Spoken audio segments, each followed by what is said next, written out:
एकाइ 1 हामी र हाम्रो समाज। पाठ 2 हाम्रा पहिचान।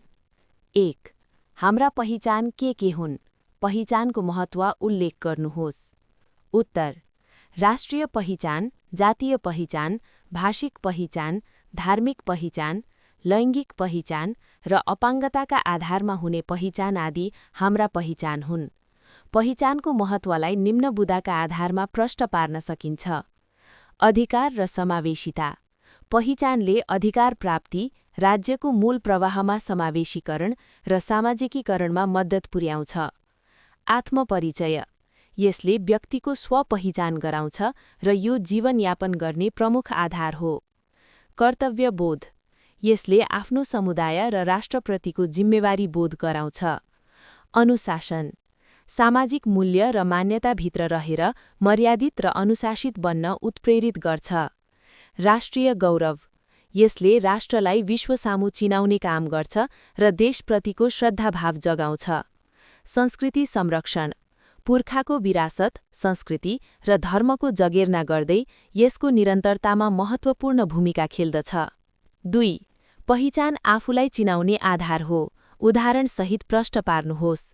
उत्तर: म नेपाली हुँ भन्नु हाम्रो राष्ट्रिय पहिचान हो, जसले हामीलाई विश्व मानचित्रमा गौरवान्वित गराउँछ।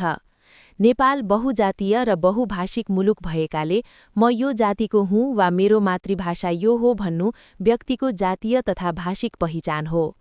त्यस्तै आफ्नो आस्था अनुसारको धर्म अँगाल्नु धार्मिक पहिचान हो। महिला, पुरुष तथा लैङ्गिक एवं यौनिक अल्पसंख्यक हुनु लैङ्गिक पहिचान हो भने शारीरिक वा मानसिक अवस्थाको भिन्नताका आधारमा हुने परिचय अपाङ्गता सम्बन्धी पहिचान हो। कुनै पनि व्यक्तिले आफ्नो समाजमा आफ्नो अस्तित्व र विशिष्टता स्थापित गर्न यिनै आधारहरूको सहारा लिनुपर्ने हुन्छ। त्यसैले पहिचान नै आफूलाई चिनाउने मुख्य आधार हो। 3 यौनिक तथा लैङ्गिक अल्पसंख्यकको पहिचान र सम्मानका लागि के गर्नुपर्ला? आफ्ना धारणा प्रस्तुत गर्नुहोस्। उत्तर: यौनिक तथा लैङ्गिक अल्पसंख्यकको पहिचान र सम्मानका लागि समाजमा व्यापक सचेतना फैलाउनु आवश्यक छ। उनीहरूलाई गरिने भेदभाव अन्त्य गर्न निम्न कार्यहरू गर्न सकिन्छ। उनीहरूलाई प्राकृतिक र स्वाभाविक रूपमा स्वीकार गरी समान व्यवहार गर्ने। समाजमा व्याप्त घृणा, हेय दृष्टि र गिज्याउने प्रवृत्तिको अन्त्य गरी दोषीलाई कानुनी कारबाहीको दायरामा ल्याउने। राज्यका हरेक संरचनामा उनीहरूको प्रतिनिधित्व सुनिश्चित गर्न विशेष आरक्षणको व्यवस्था गर्ने। विद्यालय तहदेखि नै लैङ्गिक विविधताका बारेमा शिक्षा प्रदान गर्ने। 4 अपाङ्गता भएका व्यक्तिको पहिचान र अवसर वृद्धि गर्न तपाईको स्थानीय सरकारले गरेका प्रयासहरू उल्लेख गर्नुहोस्। उत्तर: अपाङ्गता भएका व्यक्तिको पहिचान र अवसर वृद्धि गर्न मेरो क्षेत्रको स्थानीय सरकारले निम्न कार्यहरू गर्दै आएको छ। अपाङ्गताको प्रकृति हेरी परिचय पत्र वितरण र सहायक सामग्री जस्तै पाङ्ग्रा कुर्सी उपलब्ध गराउने। सामुदायिक विद्यालयहरूमा अपाङ्गता मैत्री पूर्वाधार निर्माण र निशुल्क शिक्षाको सुनिश्चितता गर्ने।